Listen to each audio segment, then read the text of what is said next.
अस्सलामु अलैकुम नाज़रीन, आपको ब्रेकिंग न्यूज़ दे रहे हैं। पाकिस्तान से हज के लिए पैदल सऊदी अरब पहुंचने वाले उकाड़ा के नौजवान को हज का वीज़ा मिल गया है। जी हाँ नाज़रीन, आपको बड़ी ख़बर दे रहे हैं। पाकिस्तान से हज के लिए पैदल सऊदी अरब पहुंचने वाले उकाड़ा के नौजवान उस्मान अरशद को हज का वीज़ा मिल गया है।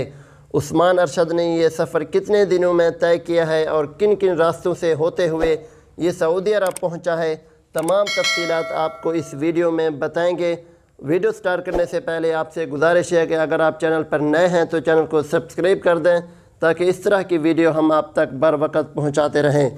नाज़रीन, पाकिस्तान से मक्का पहुँचने वाला नौजवान उस्मान अरशद को सऊदी अरब पहुँचते ही हज का वीज़ा मिल गया है। उस्मान अरशद ने उकाड़ा से मक्का तक का सफ़र 5400 किलोमीटर का सफ़र पैदल तय किया और ये सफ़र 6 माह 13 दिनों में मुकम्मल हुआ। उस्मान अरशद बलोचिस्तान, ईरान, मुत्तहिदा अरब इमारात और बहरैन से होते हुए सऊदी अरब पहुँचे हैं। उन्होंने तवील सफ़र की वजह से पाँव में पड़ने वाले छालों की भी परवाह नहीं की और अपना सफ़र जारी रखा। उस्मान अरशद ने ट्विटर पर जारी करदा बयान में बताया है कि वो मक्का मुकरमा पहुँचने के बाद उम्रे की सआदत भी हासिल कर चुके हैं।